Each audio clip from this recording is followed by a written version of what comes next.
multiple persons have lost their money over the internet.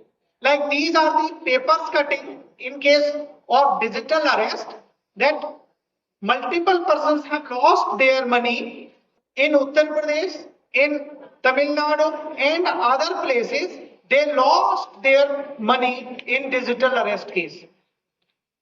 So digital arrest बहुत ज्यादा serious है, आप लोग उसको समझिएगा कि what is digital arrest and why I am suppose to tell you about the digital arrest.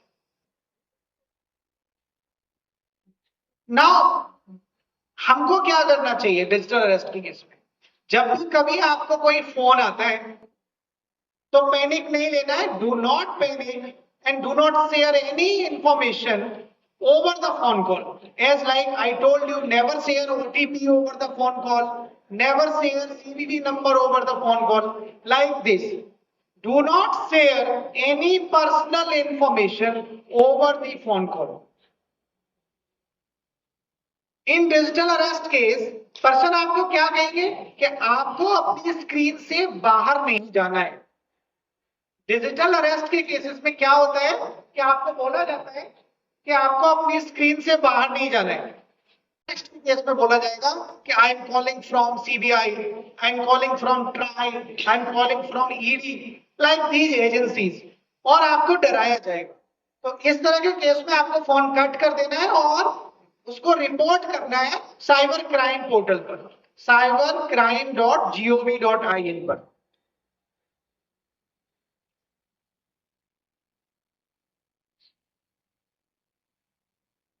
For you people, WhatsApp security is essential. We all are using WhatsApp, right? So WhatsApp जैसे हम लोगों के लिए favourite है, इसी तरह hackers के लिए बहुत फेवरेट है. So WhatsApp is the favorite medium for hackers. तो इसीलिए हमको क्या करना है कि कभी भी अपने WhatsApp पर APK फाइल ट्रांसमिट नहीं करनी है, जनरली विदाउट इंटेंशन और विद इंटेंशन. इंटेंशनली भी नहीं होना चाहिए और अनइंटेंशनली भी शेयर नहीं करना है, जिससे कि किसी पर्सन के फोन पर जाकर के वो इफेक्ट करे. सो हमेशा याद करना है कि मॉलवेयर बेस्ड स्क्रिप्ट्स कभी भी शेयर नहीं करनी है ओवर द व्हाट्सएप. व्हाट्सएप पर आपको पता ही होगा कि आप वेब व्हाट्सएप यूज कर सकते हैं, तो उसमें आप हमेशा कुछ चीजें फॉलो कीजिएगा कि आपके स्टेटस, आपकी प्रोफाइल और आपकी रिलेटेड इंफॉर्मेशन जो पर्सनल है वो सिर्फ और सिर्फ माई कॉन्टैक्ट्स पर हो और एक्सक्लूसिव टू पर्संस हो, but never on the public button, जिससे कि कोई आपका फोटो डाउनलोड कर सके. Password, like I told you earlier, password should be strong with the combination of alphanumeric, small, capital letters, special symbol and numbers. Password should be very strong. और fingerprint में अगर आप व्हाट्सएप पे use करते हो, that will be a upper edge in your WhatsApp security. तो हमेशा याद कीजिएगा कि आपका जो व्हाट्सएप सिक्योर रहेगा अगर आप एक स्ट्रॉन्ग पासवर्ड, एक स्ट्रॉन्ग पिन और फिंगरप्रिंट पिन को भी आप यूज करेंगे. लाइक सिमिलर इन जीमेल, आप व्हाट्सएप पे भी आप मल्टी फैक्टर ऑथेंटिकेशन को ऑन कर सकते हो. Multi factor authentication, like two multi factor means multiple layers की सिक्योरिटी, राइट? तो टू फैक्टर ऑथेंटिकेशन भी आप यूज कर सकते हो. और हमेशा दिस इज रिकमेंडेड कि आप अपने व्हाट्सएप पर टू फैक्टर ऑथेंटिकेशन ऑन कीजिए. सभी लोग अगर जिसने नहीं किया है वो सेटिंग में जाएंगे और two factor, two step verification को ऑन करेंगे. अनदर प्रॉब्लम जैसे आइडेंटिटी थेफ्ट, क्या मीनिंग होता है, मैं पहले आपको लैंग्वेज में समझाता हूं कि what it stands for. Identity theft means कि अगर किसी ने आपकी फेसबुक प्रोफाइल को हैक कर लिया और आपके फ्रेंड को मैसेज कर रहा है कि hello I am so and so, this is the best example of identity theft. Means person को पता ही नहीं कि मेरी फेसबुक प्रोफाइल को किसी ने हैक कर दिया है और पर्सन लेजिटिमेट यूजर के बिहाफ पर अपने फ्रेंड्स को इंफॉर्मेशन कन्वे कर रहा है, this is called as identity theft. अब ये पर्पसफुली होता है। पर्पसफुली कैसे? जैसे एग्जांपल देता हूं कि आपके पास आपका आईडी कार्ड है ना, आईडी कार्ड अगर कोई आपका फ्रेंड ले ले और कहीं पर एंट्री कर ले, एग्जाम में एंट्री कर ले सपोज, तो एग्जाम में कौन एग्जाम दे रहा है? जिसके पास जिसका आईडी कार्ड है। So this is the best example of identity theft. अब उसका पर्पस क्या था कि पर्सन के यहाँ पर एग्जाम देना, इसीलिए वो उसका आईडी कार्ड यूज किया है। फाइनेंशियल फ्रॉड आपको पता ही होगा कि आज देख रहे हो कि बहुत सारे फ्रॉड्स फाइनेंशियली असेट्स गेन करने के लिए किए जाते हैं, फाइनेंशियल गेन करने के लिए किए जाते हैं, जिसमें इलीगल प्रैक्टिस यूज की जाती है और डिसऑनेस्ट प्रैक्टिसेस हम यूज करते हैं। फाइनेंशियल फ्रॉड्स अगर एक लार्ज स्केल पर सभी लोग कंफर्म करते हैं तो it will become a mass problem, और इसके लिए साइबर क्राइम रिलेटेड पोर्टल्स में अवेलेबल है, आप उसको रजिस्टर कर सकते हैं। हम लास्ट में ये भी बताएंगे कि आप इसको कैसे रोक सकते हो। This is very much available kind of problem, lottery schemes. आपने सुना होगा ना, वेबसाइट्स पे भी आता है, आपको स्पैम ईमेल भी आएगा कि आपने 100 मिलियन यूएस डॉलर्स आप जीत चुके हैं, और आपको अगर ये 100 मिलियन यूएस डॉलर आपको अगर लेना है तो अपना बैंक डिटेल्स दीजिए और 5000 एंड सो अमाउंट आप as a token money submit कीजिए, जो कि आपको वापस कर दिया जाएगा। तो like these kind of schemes lottery में भी आते हैं कि आप जीत गए हैं इतना पैसा, आपको अगर ये पैसा चाहिए तो आपको सम अमाउंट आप डिपॉजिट कीजिए और देन आप अपना जो विनिंग अमाउंट है उसको आप ले सकते हैं। सो द ट्रूथ इज इस तरह की जो प्रॉब्लम्स हैं उनको हम टैकल करेंगे by using legitimate users official sources से, जिससे कि हम कभी भी अपनी पर्सनल इंफॉर्मेशन शेयर ना करें। We have some scam video जिसमें लोगों के साथ स्कैम हुआ था। This one is for you people। देखो प्ले स्टोर पर बहुत सारे ऐप्स अवेलेबल है, एंड्रॉइड प्ले स्टोर, और आपने एपीके फाइल देखा होगा, एपीके फाइल यूज करके बहुत ऐसे एप्लीकेशन हैं जो इसको डाउनलोड किए जाते हैं जो कि सच में सिक्योरिटी ब्रीच करते हैं आपकी डिवाइस को। आपके लिए वार्निंग सिग्नल भी होता है, तो कोशिश कीजिएगा कि कभी भी लॉन स्कैम एप्लीकेशन कभी भी इंस्टॉल ना करें, और अगर आपके फोन में है कभी भी तो उनको अभी के अभी डिलीट कर दीजिए, बिकॉज आपके लिए प्रॉब्लम है। तो फेक एप्लीकेशंस कभी भी यूज ना करें। इन्वेस्टमेंट रिलेटेड फ्रॉड्स भी होते हैं कि आपको पर्टिकुलर स्कीम में आप पैसा लगाइए और आपको बेनिफिट होगा 10 टाइम्स, आपको बेनिफिट होगा 50 टाइम्स, 100 टाइम्स, मीन्स पैसे डबल हो जाएंगे, पैसे ट्रिपल हो जाएंगे। इस तरह के स्कैम्स भी होते हैं, तो these scams are called as investment frauds, तो इनसे भी आप बचिए।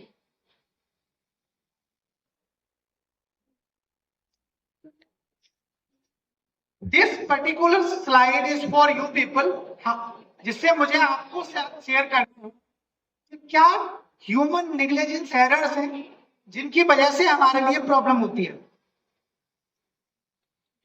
तो फर्स्ट प्रॉब्लम ये कि हम लोग कॉमन पासवर्ड यूज करते हैं, सभी प्लेटफॉर्म पर कॉमन पासवर्ड यूज करते हैं, तो हमें कभी भी सेम पासवर्ड सभी प्लेटफॉर्म पर नहीं रखना है।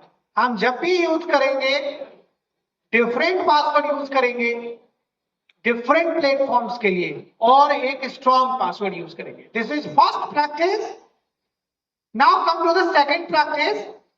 कि जब भी हम कभी अपने लैपटॉप या अपनी मॉनिटर या अपनी डिवाइस कभी भी हम अपनी ओपन रख के नहीं जाएंगे। जब भी जाएंगे हम अपनी डेस्क को छोड़कर जाएंगे, तो हम हमेशा अपनी मोबाइल फोन, अपनी डिजिटल डिवाइसेस को लॉक करेंगे। थर्ड प्रैक्टिस कि हम हमेशा अपने ऑपरेटिंग सिस्टम्स को अपडेटेड रखेंगे। अपडेटेड सिस्टम सॉफ्टवेयर होने चाहिए। मोबाइल फोन्स में भी आप अपने ऑपरेटिंग सिस्टम को अपडेट कर लीजिए। किसी भी अननोन सोर्स के लिंक पर क्लिक नहीं करेंगे। किसी भी अननोन लिंक पर कभी भी क्लिक नहीं करेंगे। विदाउट स्कैनिंग हम किसी फाइल को डाउनलोड नहीं करेंगे। विदाउट स्कैनिंग हम कभी भी अपनी किसी भी फाइल को स्कैन नहीं करेंगे और ना ही डाउनलोड करेंगे। Connecting unsafe devices to office network like this कि you are in university right now, तो अपने किसी भी ऐसी डिवाइस को यूनिवर्सिटी के नेटवर्क सिस्टम के साथ कनेक्ट नहीं करेंगे जिससे कि यूनिवर्सिटी का नेटवर्क सिस्टम फेल हो जाएगा। पब्लिक वाईफाई को हम यूज नहीं करेंगे। जब तक अवॉइड कर सकते हैं तब तक अवॉइड करेंगे। Using public wifi without a VPN, carelessly handling devices with sensitive data means अगर आप अपनी सभी इंफॉर्मेशन सोशल मीडिया पर दे रहे हैं लाइक फेसबुक और इंस्टाग्राम और like similar kind of social media platforms, so it will create a problem for you कि आपका सब कुछ इंफॉर्मेशन पब्लिकली अवेलेबल है, तो उसका कोई भी अटैकर आपका मिसयूज कर सकता है। अनऑथराइज्ड सॉफ्टवेयर्स को कभी भी डाउनलोड नहीं करेंगे। Like unauthorized softwares means APK file का लिंक अगर किसी ने आपको दिया है कि इस APK फाइल को आप इंस्टॉल कर लीजिए और ये आपके लिए एक अच्छा सॉफ्टवेयर है या एक क्रैक वर्जन अवेलेबल है, तो हम कभी भी अनऑथराइज्ड सॉफ्टवेयर इंस्टॉल नहीं करेंगे। सबसे इंपॉर्टेंट पॉइंट, हम अपने पासवर्ड कभी भी स्टिकी नोट्स पर लिख करके नहीं छोड़ेंगे। स्टिकी नोट्स मींस आप अपने पासवर्ड को लिख करके लोग आपकी स्क्रीन पर रख देते हैं और उस स्क्रीन पर लिखे हुए पासवर्ड को कोई पढ़ लेता है। Like this kind of practice कि हम कभी भी इस तरह की नेग्लिजेंस नहीं करेंगे। So these are the 10 human negligence errors that can cause threat to any workplace. So first problem is using common passwords for all.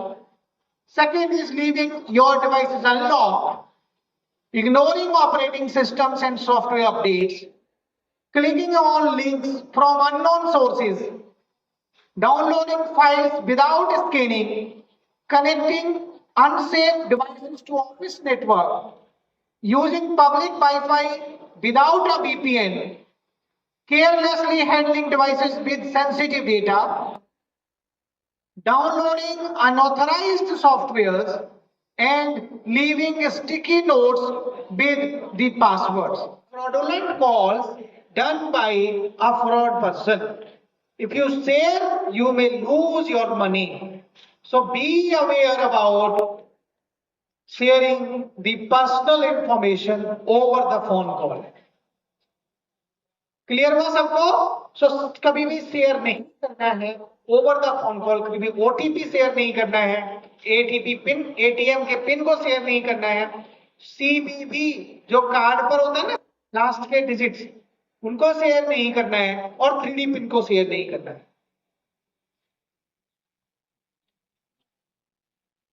अब सब लोग UPI यूज करते हैं, यूनिफाइड पेमेंट इंटरफेस लाइक जीपे, गूगल पे, phone पे,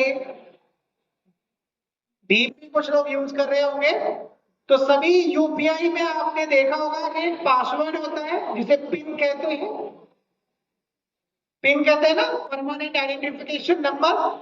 और आप सभी से मेरा रिक्वेस्ट है कि आप उस पिन को रेगुलरली चेंज करते रहिए, mean once in a quarter, once in a month, once in a half year, और in the first case once in a year. हमेशा रेगुलरली उसे चेंज करते रहिए। Stay safe, stay safe online. मैं यहाँ पर कोऑर्डिनेटर हूँ, इसीलिए यहाँ पर स्टे सेफ ऑनलाइन के आपको इसके डेटा आपको मिल रहे हैं। मैं इसको इसलिए डिस्क्लोज कर रहा हूँ कि I am the coordinator of stay safe online campaign. So UPI PIN best practices. UPI PIN is most important for a person. If he lose that UPI PIN, he lose money. So avoid करना है ऐसे कोई भी public wifi use करते हुए जिनसे कि problem हो। So how to secure credit cards and debit cards? इसके लिए आप कंटिन्यू करते हैं।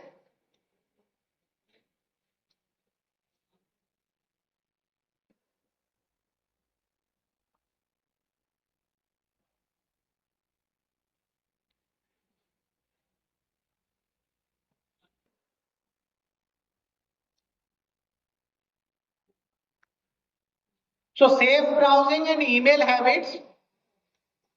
If you are using a organization email or a personal email, be sure about the HTTPS. HTTPS stands for Hypertext Transmission Protocol Secure. Always check that particular URL is secure or not. HTTP or HTTPS, right? So do not save sensitive data over the public Wi-Fi. And in email, specific email, please check who is the sender. Each time you please check who is the sender, who is the receiver, and what is the digital signature in particular email. So I am showing that particular HTTPS database record to you by using an example. So I am showing you a demonstration regarding the email HTTPS 440 port number. Please see this. This is the email. And in this email, we are seeing this. Who is the sender? Who is the receiver? So always check problems. तो आप सबसे पहले visit कीजिएगा cybercrime.gov.in और यहाँ पर अपने case को रजिस्टर कर सकते हैं फ्री ऑफ कॉस्ट। आप 0 FIR लॉन्च कर सकते हैं। 0 FIR मीन्स आप लॉग इन करते हैं ना, सिमिलरली आप अपना एविडेंस के साथ अपना केस रजिस्टर कर सकते हैं। Another government portal is National Cyber Coordination Portal. That one is CERT-in. It's a good portal और ये ओवर द इंडिया सभी ऑर्गेनाइजेशंस को सिक्योरिटी के लिए हेल्प करता है, कोऑर्डिनेट करता है और मॉनिटर भी करता है। Another flagship program, and this program is conducted by Ministry of Electronics IT MATI Digital India Program under India AI division. तो ये बहुत अच्छा प्रोग्राम है, आप इसके बारे में पढ़ सकते हैं। डिजिटल इंडिया प्रोग्राम को गूगल करके, बहुत अच्छा प्रोग्राम है, इसके बारे में आप जरूर पढ़िए। This another one is government training and awareness programme, cyber Surakshit Bharat initiative. Website is available, cyber Surakshit Bharat initiative, and you can be a volunteer, cyber volunteer in cyber सुरक्षित भारत इनिशिएटिव। साइबर वॉलंटियर आप जाकर के वेबसाइट को विजिट करेंगे तो वहां पर दिखेगा बिकम अ साइबर वॉलंटियर। आप उस फॉर्म को फिल कीजिए और आप साइबर वॉलंटियर बन सकते हैं। So these are the 4 government portals जिन पर आप अपने साइबर क्राइम्स को, जो आपके साथ हुआ है, ऐसा कोई भी इंसिडेंट आप यहाँ पर रिपोर्ट कर सकते हैं। This one is for the advanced level persons, for organizations, zero trust architecture follow करना चाहिए, and we are trying to uphold all the legitimate parameters in our organization like zero trust architecture. So हम अभी इसको skip करते हैं because this is not for you people. So in summarize, sir time कितना?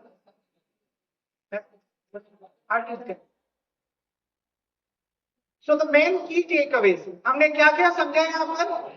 Basic problems, what is facing, what is missing, and listening in digital spaces. Right? Regularly practice the digital hygiene practices. जिससे क्या होगा कि आपका जो password secure होगा, to factor authentication होगा, multi factor authentication mechanism को आप फॉलो कर रहे हो,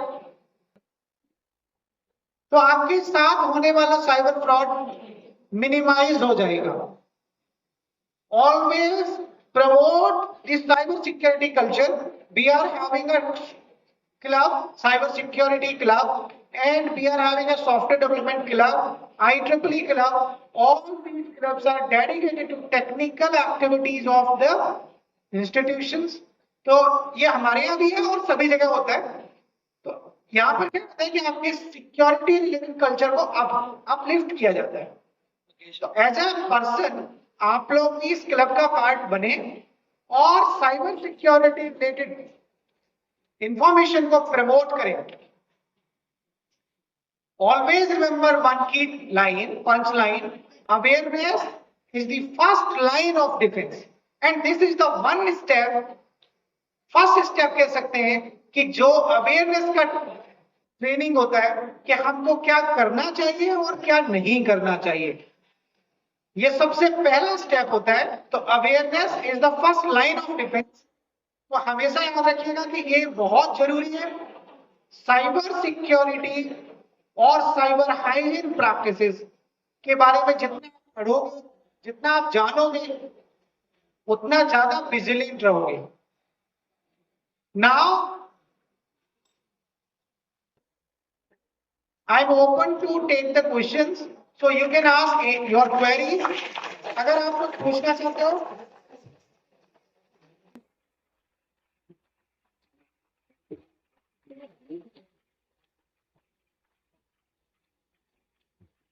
आपने कुछ फेस किया हो, कभी आपका मोबाइल फोन या आपका जीमेल या आपका सोशल मीडिया प्लेटफॉर्म किसी ने हैक किया हो, या आपकी परमिशन के बिना किसी ने कोई पोस्ट कर दिया हो, हुआ है कभी आपके साथ? कभी किसी ने आपकी इंस्टाग्राम पर कोई रील अपलोड कर दी हो? क्या आपने किसी फेसबुक पर किसी का फोटो अपलोड हो गया हो किसी के बारे में? ऐसा किसी के साथ हुआ है? अगर नहीं हुआ है तो बहुत अच्छा है, ऐसा होता है. इसलिए अवेयर रहना कि आपने सभी पासवर्ड्स को, जैसा आपने बताया, उन सभी पासवर्ड्स को सिक्योर रखना है. Thank you very much.